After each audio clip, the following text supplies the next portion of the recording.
Is this the most complex roll and write ever? I don't know, let's review it. This is the review for the board game Hadrian's Wall, the good and bad about it.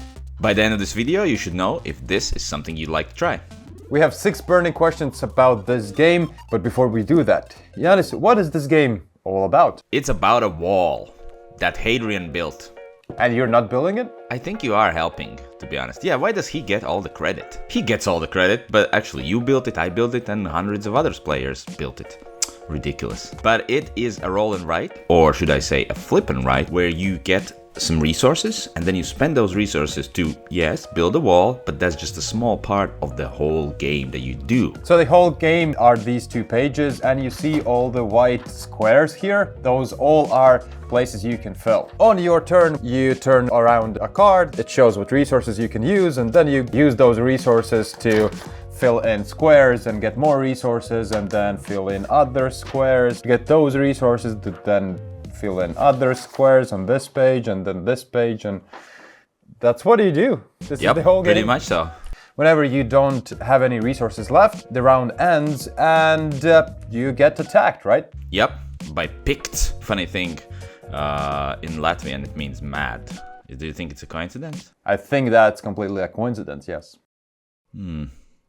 Picked attack you and you try to defend them. You just see how well have you filled in squares on top here, right? They get angrier and angrier as the game goes by, so you have to keep building those walls, otherwise you're gonna get a lot of minus points. We probably are gonna talk a bit more about this game in this review, so we should jump to the first question, which is...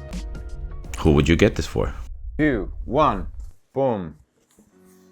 If you don't have enough squares to fill, this game has a lot of squares, and if you have ever played roll and write games, then this one takes it to the next level. There are so many options, so many things to do. If you want that feeling of check this box so I get this resource, then because of I have this resource, I check this box and then get this resource and multiply that by million, then you will enjoy this game. But I have solo gamer who might be or not be into roll and writes. It just feels like a really good game with a lot of choices. At least in my mind, roll and writes are usually quick, right? 15-20 minutes. This is a bit longer than that. It somehow turns into this puzzle of a game for me. And I feel like if you're not really into roll and writes to this point, you're like, nah, there's this simple quick thing that I like, whatever, take it or leave it.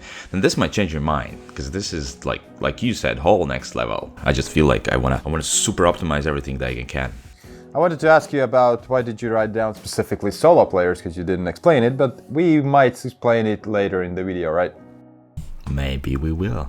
The next question, I guess, would be, what's the best part of this game? My number 3 best thing in this game is choices. There are so many choices. You can't do everything in this game, even if you wanted to. But in this game, you can't even do half of everything, because there's so many things you can try to do. It's just... And I love that about this game. I'm actually agreeing with you and saying that it's my number 1 thing. It's the reason for my number 1 thing. And my number 1 thing is it's addictive. And it's addictive because you have so many choices that next time you're gonna play, you wanna try different roads, try different things, and all of them work. And that's the reason why it's very addictive and you wanna go back and back and back again.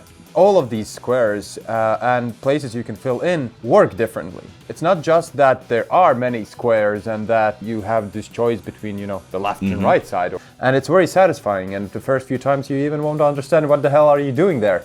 But the next time you're going to be better at it, and because of those choices it's addictive, and that's my favorite thing about this game. Third one, which is it's compact. It feels like an epic game. You already mentioned that it might take up to an hour, and it feels like this epic thing with resources, but it's relatively compact. It's these 2 sheets, it's this one board, resources, and just a deck of cards. And it takes relatively small amount of space versus how epic this game is. My number 2 is the replay value. Like I mentioned before, you can't do like most of the things you want to. Plus, the cards that give you resources come up randomly, and then when the picked attack you, that also is decided randomly, so it just feels like a whole different game you play next time. I don't know how many times I'll have to play, I'll let you know, to feel samey for this game, but I feel that replay value is very high here. And then I go in with my second and last thing. It's your turn versus the combat. In your turn, you can manage to do so many things, and it feels long, it feels satisfying, it feels great. And then when you're out of resources, combat happens. But combat is just turning around few cards and seeing where these arrows are, basically seeing where do the Picts attack. And if you have enough defenses, if you have filled in squares enough to hold those attacks. This combat really helps you reset, breathe in a bit, but it also takes few seconds, and then you're again back into your turn. And because of this ratio, I think it's a fantastic design for this game. Always feel the excitement when the combat comes around. It's like, okay, I built this section of the wall and this, please don't go in the middle. It's super exciting and stressful at the same time. But like you said, it just quickly over and you move on. This combat system really punishes you and checks you. Did you actually build the wall or just, were too greedy to get points? And my number one is combos. Many times I've played them like, okay, I need a purple worker. Where can I get the purple? Oh, wait. If I mark here, and then I mark here, and then, yes, that's how I get the purple worker. Everything's connected kind of thing. Makes you feel really smart when you figure it out. That's enough with the good things. We have to talk about some bad things as well. If there are any, I don't know. Who knows? There might be. What are the worst things about this game? So I'm gonna present Giannis you with a certain situation, and you will tell me how worried are you about this thing from 1 to 5. Where 1 is something very, simple, nothing too bad. You are building a wall and suddenly 1 brick breaks. Inconvenient, but you have so many bricks, it's fine. And 5 being that the whole army of Picts are coming and you're like, totally forgot about the wall. Oops. It's a completely solitary experience. It Even is. if you play with up to 6 players, yes, you could do that. Fill down a few squares, use your resources, and you can't even forget the other people in the room. It can be a negative, and I'm the usually guy who's like, I want experience, I want interaction, I want to attack other guys, but depends which person are you. If you're looking for a lot of interaction, this is going to be a negative for you. If not, this might not be a negative for you. I'd say it's very low. I'd actually say it's 1. There was nothing really bad about playing with other people. It was just, we're doing the same thing at the same time. We're not playing together, we're just doing the same thing. This is not gonna be a game where you invite your buddies to come over and then play. That said, I think this game is a niche game for solitary, experiences, and it's brilliant at that. It is very hard to get into at first. There are a lot of rules for a roll and write. Or flip and write. And so the entry level is quite high. So it's definitely more on the gamerish side. It's not easy to get into, as well as even for me who loves roll and write games and have played a lot of gamery games, this felt overwhelming at the beginning because of all these options. If you would have just 1 sheet, this would feel like a roll and write game. Yeah. And when you add the other one, it feels epic. And to be honest, the first time I played it, I read all the rules, I started playing it and I specifically ignored some columns because I just didn't get it.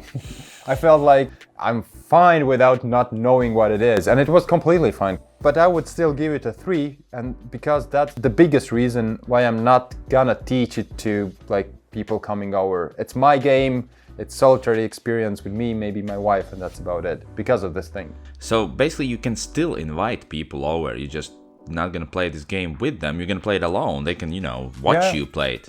They can do whatever they want. I'm playing this one. So the suggested retail price for this game is 50 euros, and that is not low and obviously not high as games can cost these days, but there are no miniatures in there, it's just paper and some wooden pieces. Now I know it's totally worth it. But I feel that this might be people I've heard the good news. 50 euros? Okay. Yeah, I would rate it as a 4. When you open the box, except these pages, they are huge and a lot of them. But other than that, everything is pretty small and not a lot of things in there. So it doesn't feel like it's worth it, but it is. The gameplay is worth it. You just have to play it. Just borrow it from someone and you'll know it's worth it. We recently opened up a Patreon page where you can support our content and our work on this channel. So we really appreciate it if you would check it out. Yeah, and the best thing is you can support it if you want to, and you can also support if you don't want to. It works both ways, so, whatever you prefer. Thank you. Thank you. How long is the honeymoon? How long is the honeymoon? Boom. Gets better as you get better. As we talked about before, it's addictive, it's all the good things we mentioned. You enjoyed the game more when you get better at it. Because you know how to fill more spaces, you know what you should do, what you shouldn't do. So honeymoon can go however long, I guess. Yeah, I'd say your honeymoon is gonna last forever if you laminate it. Because otherwise it's gonna end when the pages run out, which there are a lot. Which is still, I mean, you could play so many times. So I think I'm gonna laminate it so it lasts forever. Do you think that works on wives as well?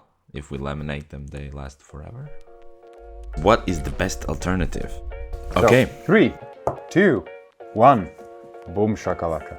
I have Roll Through the Ages. It's a roll and write, where you use dice and also kind of build your civilization. Gives me the same feel that there's so many things you want to do, but obviously you can't do all of them. And in that game, there's a little bit of a push your luck. Here, kind of too. Obviously, Roll Through the Ages is still a way simpler game. That's why I think I like your alternative way better. But do tell me about your alternative. Try playing all 3 Clever series games at the same time, and you might get the same feeling that you do here. I think Clever series is something you should start with, like roll and write adventures. The main feeling might be similar, although this is much more epic, well, just different because of the options. If you put all those 3 games together, that's the feeling you will get when you play this game. There's so many squares, so many things to do that I feel like this could equal that one out. And now, ladies and gentlemen, what is the final rating? 3, 2, 1. Fantastic. It's a must-have for me. Like you said, it's addictive. I want to play it again. I want it back. I must have it back from you so I can play it again and try to beat my score. And this one was like, rarely I have a game where once I'm done with it, I'm thinking what I'm gonna do next time when I play it. With the length of it, with the overwhelming thing, not being able to play with others at all, I find it fantastic. And fantastic is not a bad thing at all. Even the first game was very, very, very enjoyable, even though I didn't get half of it. Highly suggest you try it if you want this epic challenge. A must-have solitary experience, a fantastic game in general for me. So let us know in the comments, would you enjoy this game? Maybe there's some alternative that you can think of that we didn't. So everything in the comments, and remember to support us on Patreon, right? Yes. Also, sharing, liking, subscribing, anything you do helps us very much. And thank you for watching, and see you next time.